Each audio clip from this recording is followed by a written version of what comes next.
Hello everyone, ধারাবাহিক news paper analysis ক্লাসে তোমাদের স্বাগতম। তোমরা আজকে এখানে দেখতে পাচ্ছ, এটা হচ্ছে একটা ডেইলি স্টাডির খুব গুরুত্বপূর্ণ একটি কলাম। আজকের এই কলামটি আমরা অ্যানালাইসিস করে খুব সহজে কিছু গ্রামার এবং নতুন কিছু ভোক্যাবুলারি এবং সাহিত্যে লিটারেচারে ফিগার অফ স্পিচ কীভাবে ব্যবহার করা হয়, এখানে কীভাবে ইউজ করা হয়েছে সেটা আমরা বের করার চেষ্টা করব। ওকে, এখন আমরা শুরু করব। এটার হেডলাইনটা হচ্ছে আজকে এ strategy for durable poverty reduction in Bangladesh. Strategy বলতে তোমরা সবাই জানো এটা হচ্ছে তো কৌশল। ফর ডিউরেবল, ডিউরেবল মানে ট্যাকসই। পভার্টি দারিদ্রতা, এটা একটা নাউন, অ্যাবস্ট্রাক্ট নাউন। এটার অ্যাডজেক্টিভ হচ্ছে দ্য পুর, পুর থেকে পভার্টি। রিডাকশন, রিডাকশন মানে যেটা হচ্ছে দ্য হ্রাস করা, কমানো। যেমন আমরা বলতে পারি, যেমন এমিশন সিনোনিম, এমিশন মানে হচ্ছে দ্য কমানো, যেটা যেমন ডিক্রিজ, ডিক্রিজ মানে হচ্ছে দেখি কমানো, যেটা সেম অর্থ যদি প্রকাশ করে। তাহলে রিডাকশন এটা নাউনেই আছে, শব্দের পরে যদি নাউন থাকে, সন থাকে, সেটাকে নাউন ধরে নিতে হবে। আর এটার ভার্ব হচ্ছে রিডিউস, রিডিউস থেকে এটা রিডাকশন হয়েছে ইন বাংলাদেশ। তাহলে কি হয় অর্থটা? বাংলাদেশে টেকসই দারিদ্র্য হ্রাসকরণে একটি কৌশল, মানে কীভাবে এটা দারিদ্র্য হ্রাস করা যেতে পারে এরকম একটি কৌশল। এখানে কয়েকটা ইন্টারকানেক্টেড কৌশল হয়তো আলোচনা করা হয়েছে। আচ্ছা, এখানে আমরা যদি দেখি এই বিষয়টা, এটা কোনো ক্লজও না, এটা কোনো সেন্টেন্সও না, কারণ এখানে আমরা কোনো সাবজেক্ট এবং ফাইনাইট ভার্ব পাচ্ছি না। সেহেতু এটা হচ্ছে একটা ফ্রেজ, এবং এটাকে কোন ফ্রেজ বলতে পারি? এটাকে আমরা বলতে পারি এটা হচ্ছে একটা নাউন ফ্রেজ। তাহলে আমরা নাউন ফ্রেজ কি? সচরাচর কোন একটি কিছু, কোন একটা রিডিংয়ের একটা হেডলাইন বা টাইটেল অবশ্যই নাউনে লেখা হবে, যে এই জন্য এটাকে আমরা নাউন ফ্রেজ বলতে পারি। আচ্ছা, আমরা এখন দেখব ভিতরে কী আছে। আমরা একটু খেয়াল করব যে প্রত্যেকটা কিছু আমি এখন হেডলাইনটা যেভাবে অ্যানালাইসিস করেছি সেভাবে প্রত্যেকটা কিছু বের করার চেষ্টা করব। এভাবে আমরা একটু সময় হলো পড়ার চেষ্টা করব। ওকে, এখানে বলা আছে প্রথম যে line, Bangladesh poverty rate declined. Decline মানে হচ্ছে হ্রাস করা। কিছুক্ষণ আগে আমরা বলেছিলাম রিডিউস, ডিক্রিজ সেম অর্থ, কিন্তু হ্রাস করা ফার্স্ট ফর্মে আছে। এটা হচ্ছে বাক্যের ভার্ব। তাহলে এটা যদি ভার্ব হয়, এটা হচ্ছে ফুলটাই হচ্ছে এটা সাবজেক্ট বাক্যের। এই বাক্যের সাবজেক্ট আমরা ভার্ব পেয়ে গিয়েছি। একটু বিশ্লেষণ করার সময় একটা বিষয় লক্ষ্য রাখতে হবে, সেটা হচ্ছে একটা সেন্টেন্সে যতই বড় হোক না কেন, সেন্টেন্সটা খুব ইজি হবে ফার্স্ট যদি ফাইনাইট ভার্বটা বিবেচনা করা হয়। ফাইনাইট ভার্বটা যদি বের করতে পারি আমরা, ফাইনাইট ভার্ব কোনটা সে জিনিসটা একটু বুঝতে হবে। দুইটা ভার্ব আছে আমাদের, একটা ফাইনাইট ভার্ব আর একটা হচ্ছে নন ফাইনাইট ভার্ব। এগুলো হচ্ছে ইংলিশ সেন্টেন্সের খুবই গুরুত্বপূর্ণ অংশ। যেই ভার্বটার আগে, এটা একটা ভার্ব, এই ভার্বটার আগে একটা সাবজেক্ট আছে, যে ভার্বটার আগে সাবজেক্ট থাকবে সেটাকে আমরা ফাইনাইট ভার্ব বুঝবো। আচ্ছা, ফ্রম অ্যাপ্রক্সিমেটলি, অ্যাপ্রক্সিমেটলি মানে একদম কাছাকাছি। হাফ অফ দ্য পপুলেশন, জনগণের অর্থ। এখানে একটা পপুলেশন নিয়ে একটু কনফিউশন আছে অনেকের। যেমন এটা কম্পিটিটিভ এক্সাম দিয়ে ওয়ার্ড থেকে কোয়েশ্চেন করে, পপুলেশনটা কি? পপুলেশনটা হচ্ছে ফার্স্ট আমি যদি বলি, এটা হচ্ছে একটা আনকাউন্টেবল নাউন। Uncountable noun. একটা প্রশ্ন হতে পারে, পপুলেশন কীভাবে আনকাউন্টেবল হতে পারে? পপুলেশন তো গণনা করা যায়। অ্যাকচুয়ালি কেন হয়? এই যে শব্দটাকে যদি আমরা বিশ্লেষণ করি, পার্সন হচ্ছে যে একজনকে বোঝায়। যখন পার্সনের ফ্লুরাল হবে তখন এটাকে আমরা বলবো পিপল। তাহলে পিপল হচ্ছে দ্য ফ্লুরাল পার্সনের। এই পার্সন অ্যান্ড পিপল দুইটাই হচ্ছে দ্য কাউন্টেবল, কিন্তু পপুলেশন আনকাউন্টেবল। কারণ পপুলেশন জনসংখ্যার কোনো একটা অবস্থাকে বোঝায়। অর্থাৎ প্রত্যেক 10 বছর পরে যে আমাদের আদমশুমারি হয়, এই আদমশুমারি জনসংখ্যা যখন কাউন্ট করা হয়, সেই কাউন্ট করার উপর ভিত্তি করে একটা দেশের কন্ডিশন, ইকোনমিক্যাল কন্ডিশন, এই যে জনগণের যে একটা অবস্থা, সেটাই হচ্ছে দ্য পপুলেশন। এই জন্যই এটা আনকাউন্টেবল নাউন বলে। ওকে, অর্ধেক জনসংখ্যা ইন দ্য 1990s, এখানে এস থাকলে বুঝতে হবে এটা মানে দশক বোঝায়। এটার পূর্ণরূপ হচ্ছে দ্য স্যাস্টেট। স্যাস্টেট, এই স্যাস্টেট মানে হচ্ছে দ্য এস, যেটার অর্থ বোঝায় দশক। স্যাস্টেট, যেটা ডিকেটের সিনোনিম। আচ্ছা, এখন যদি আমরা দেখি তাহলে এখানে 1990 দশক টু 1/5 বাই 2019, অর্থাৎ 1990 দশক থেকে 2019 সালের মধ্যে প্রায় 1/5 1/5 হচ্ছে যে হ্রাস হয়ে যায়। এখানে দেখো এটা হচ্ছে একটা ফ্র্যাকশন। 1/5 মানে সেটা যদি গণিতের ভাষায় যদি আমরা লিখি সেটাকে আমরা এইভাবে লিখতে পারি 1/5। কিন্তু ইংলিশে যখন আমরা কোনো জায়গায় লিখবো রিডিনে তখন এটাকে এইভাবে লেখা যাবে না, এটাকে এইভাবে লিখতে হবে 1/5। এখানে 1 হচ্ছে 1 1 2 3 এভাবে বোঝালে সেটা হচ্ছে একটা কার্ডিনাল নাম্বার, এটা হচ্ছে একটা কার্ডিনাল নাম্বার।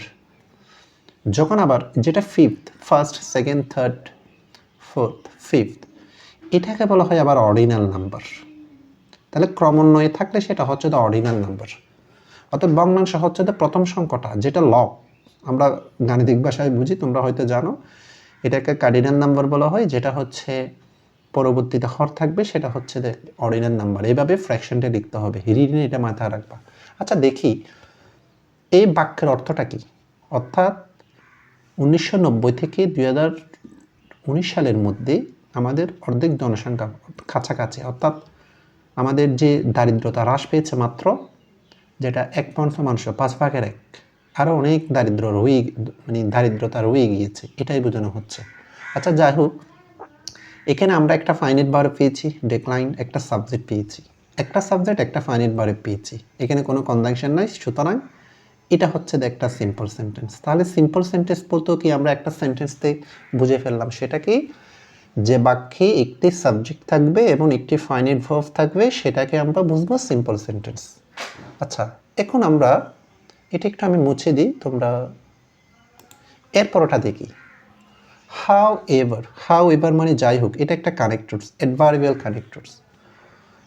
আমি যদি বলি আমরা যখন ব্যাংক রিটেন বা বিসিএস যে কোনো জায়গায় যখন রিটেন লিখি, ফোকাস রাইটিং বা ফ্রি হ্যান্ড রাইটিংয়ের জন্য কানেক্টরসের ব্যবহার জানা খুবই এসেনশিয়াল। কারণ আমি যখন কানেক্টরস কোথায় কীভাবে ইউজ করবো সেটা যদি না জানি, আগের সেন্টেন্স এবং পরের সেন্টেন্সের সাথে আমি যদি একটা ব্যালেন্স করতে না পারি, তাহলে আমার লেখাটা বোধগম্য হবে না। এই ব্যালেন্সটা করা হয় কানেক্টরসের মাধ্যমে। তাহলে আগের কথার সাথে পরবর্তী সেন্টেন্সের একটা রিলেট করার জন্য এখানে হাউ এভার যাই হোক, মানে দোষ থাকা সত্ত্বেও বলা হচ্ছে যে যাই হোক, রাইটার অন্য প্রসঙ্গে যাচ্ছে বিষয়টা। দিস প্রোগ্রেস প্রুভ মানে হচ্ছে যে যেটা প্রমাণ করা। এই প্রুভের নাউন হচ্ছে যে প্রুভ, মাথা রাখতে হবে ফার্স্ট ফর্মে। প্রোগ্রেস আমরা জানি এটা ভার্ব হয়, কিন্তু এখানে এটা যখন ভার্ব তাহলে এটা সাবজেক্ট, সেহেতু প্রোগ্রেস এখন সাবজেক্ট সর্বদা নাউন হয়, এটা নাউন অর্থে ইউজ করা হয়েছে। তাহলে এই উন্নয়নটা মানে যেটা যতটুকু হয়েছে হালকা পাতলা, প্রুফ এটা প্রমাণ করে। ফ্রেজাইল মানে হচ্ছে ভঙ্গুর, যেটা এত বেশি না, যেটাকে আমরা ফ্র্যাগমেন্টেড বলতে পারি, সিনোনিম, যেটা অংশ অংশ খণ্ডিত হয়ে যাবে সেটাকে বলা হয় ফ্রেজাইল।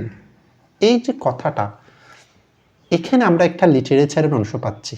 এই অংশটা কি জানো, এখানেই এই যে ভঙ্গুর, অর্থনীতির ভঙ্গুর, এই যে ভঙ্গুর বিষয়টার মধ্যে এখানে একটা আমরা যে যা জিনিস পাচ্ছি সেটা হচ্ছে দ্য পার্সনিফিকেশন। এটাকে বলা হয় সাহিত্যের ভাষায় পার্সনিফিকেশন। তাহলে সেটা পার্সনিফিকেশন, সেটা কীভাবে বুঝলাম? পার্সনিফিকেশন আমরা কোনো একটা ভঙ্গুর বলতে এটা আমরা মানুষের ক্ষেত্রে ইউজ করতে পারি সচরাচর। মানে এখানে এই যে ফ্রেজাইল, এটা হচ্ছে একটা বস্তুর মধ্যে ব্যক্তির বৈশিষ্ট্য দেওয়া হচ্ছে। এই যে ভঙ্গুর, প্রোগ্রেস, এটা একটা বিষয়, এটা একটা ইকোনমিক্যাল কন্ডিশন। এই যে এটা একটা অ্যাবস্ট্রাক্ট নাউন বা কোনো বস্তু কোনো বিষয়ের মধ্যে যখন এরকম ব্যক্তির বৈশিষ্ট্য, যেমন ভঙ্গুর বলতে আমরা মানুষের জন্য ব্যবহার করতে পারি, এরকম যখন ব্যক্তির বৈশিষ্ট্য দেওয়া হয় বস্তু বা বিষয়ের মধ্যে, সেটাকে আমরা বলবো পার্সনিফিকেশন। তাহলে এটা এখানে আমরা পার্সনিফিকেশন পাইলাম। আচ্ছা এখানে আমরা মানে ফিগার অফ স্পিচগুলো কীভাবে ইউজ করছে সেটাকে আমি বের করে দিই।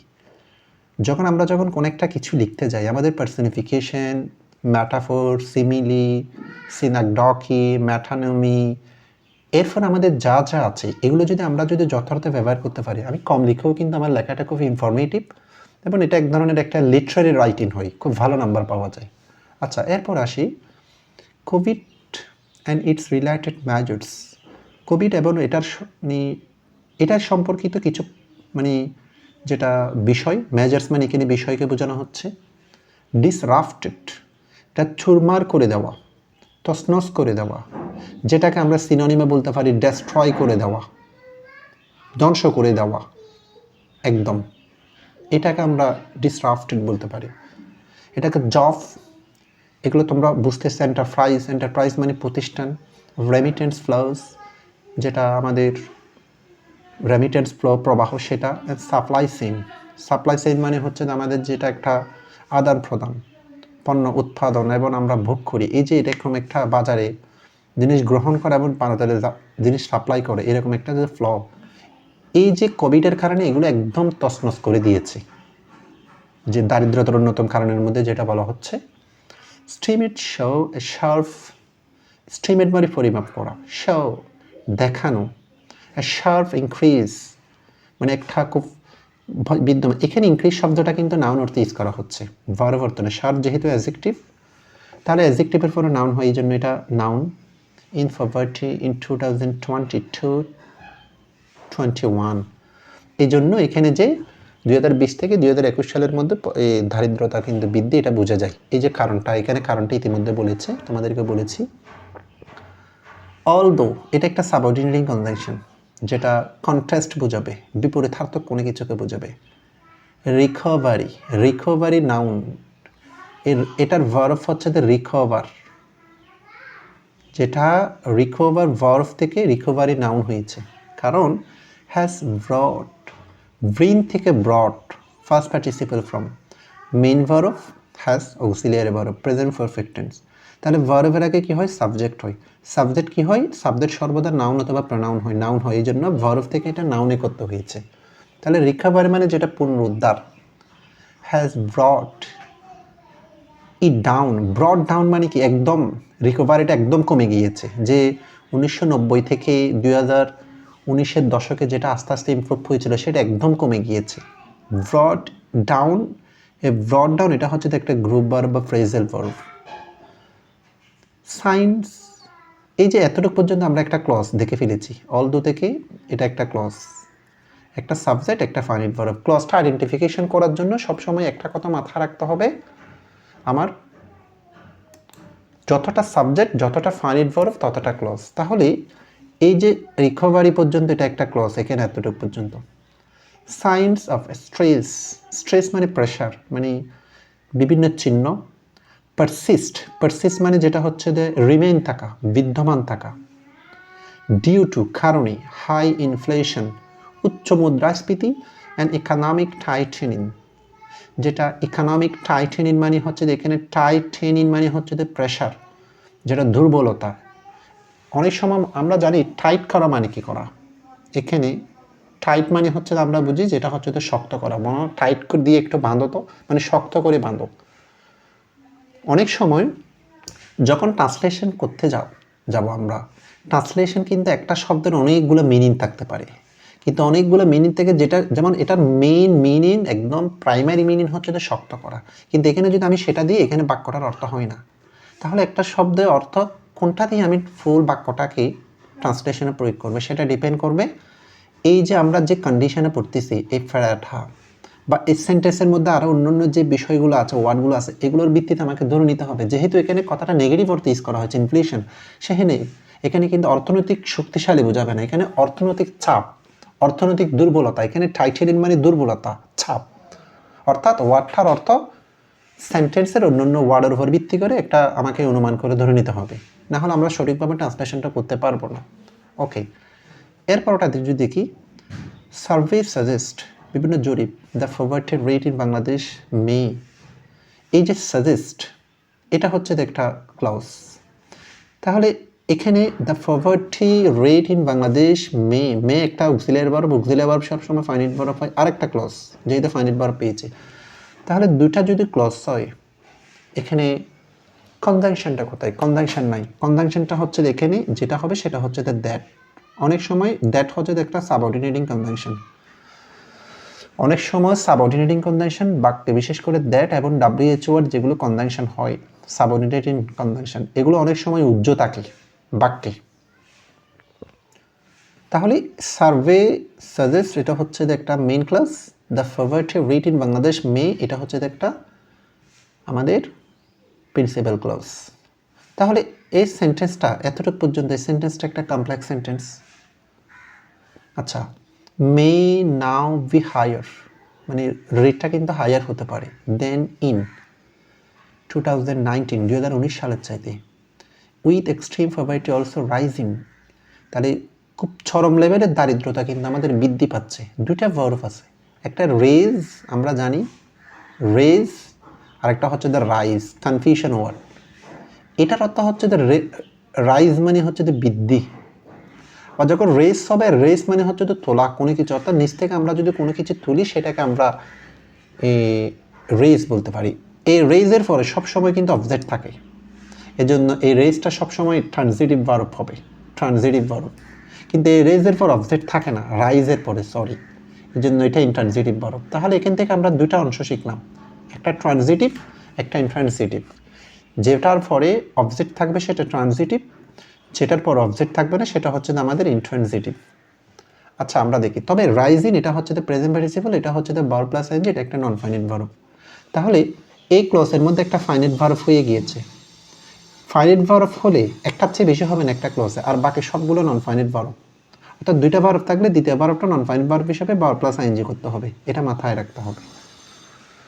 আচ্ছা এরপরে যেটা দেখা যাচ্ছে, ওয়াইল নাম্বারস ভ্যারি, এই ভ্যারি শব্দটা ভিন্ন হওয়া, দুটো শব্দ আছে, ভ্যারি, এটা হচ্ছে দ্য ভ্যারি, এটার অর্থ হচ্ছে দ্য ভিন্ন হওয়া, এটা ভার্ব, ভিন্ন হওয়া। আর এ ভেরি ভিই দিয়ে, যেটার অর্থ হচ্ছে দ্য খুব বা বেশি, এটা হচ্ছে একটা অ্যাডভার্ব, যেটা অ্যাডভার্বের ইন্টেন্সিফায়ার। আর এটা হচ্ছে একটা ভার্ব, কারণ নাম্বার সেকেন্ডের সাবজেক্ট, সাবজেক্টের পর অবশ্যই কি ভার্ব হবে। আচ্ছা এ ভেরি অ্যাডজেক্টিভ ফর্ম হচ্ছে দ্য ভেরিয়াস, আবার এটা নাউন ফর্ম হচ্ছে কি ভ্যারিয়েশন, ভ্যারিয়েশন, বা এটার নাউন ফর্ম হচ্ছে দ্য ভ্যারাইটি, আমরা ভ্যারাইটিও বলতে পারি, এটা ভ্যারাইটিও বলতে পারি। তাহলে ওয়াইল নাম্বারস ভেরি, যখন সংখ্যাগুলো যখন বিভিন্ন হচ্ছে, the trend is clear, trend is clear মানে বিষয়টা আমাদের কাছে একদম ক্লিয়ার। ক্লিয়ারটা কি, এই যে এখানে একটা, এটা একটা ক্লন, মানে এই সেন্টেন্সটাকে, এই কমপ্লেক্স সেন্টেন্সটাকে এখানে ব্যাখ্যা করা হচ্ছে। এখানে ওয়াইল এটা হচ্ছে একটা সাবঅর্ডিনেটিং কনজাংশন, সাবঅর্ডিনেটিং কনজাংশন যদি মাঝখানে থাকে তাহলে ঠিক সাবঅর্ডিনেট ক্লজ এখানে হবে, প্রথমে থাকলে এখানে হবে, অর্থাৎ কনজাংশনের পরে যেটা আছে সেটাই সাবঅর্ডিনেট ক্লজ, কনজাংশনের উপর ডিপেন্ড করবে। তাহলে আরেকটা, এটা কিন্তু কি principal clause. Poverty reduction has slowed, present perfect, যেটা কমে গিয়েছে। রিভার্সালস, রিভার্সাল মানে যেটা বিভিন্ন বিপরীত ক্রিয়াগুলো, বিপরীত বিভিন্ন পক্ষগুলো, আর বিকামিং মোর কমন মানে আস্তে আস্তে দারিদ্র হ্রাসকরণ, এটা কমে গিয়েছে, এবং বিভিন্ন যেগুলো মানে বিপরীত পক্ষ আছে এগুলো আরও বেশি কি হচ্ছে, কমন হচ্ছে, সাধারণ হচ্ছে। আচ্ছা আমরা এই প্রথম প্যারাটা পড়েছি, আমি এই প্রথম প্যারাটার মধ্যে আমি ফার্স্ট ভিডিওতে আমি তোমাদের প্রথম প্যারাটা অ্যাড করব। আমি ভিডিওটা যেহেতু দীর্ঘ হয়ে যাবে সেহেতু আমি একসাথে ভিডিওটা আপলোড করব না, এটা প্রথম প্যারা পর্যন্ত আমি প্রথম ভিডিওতে রাখবো।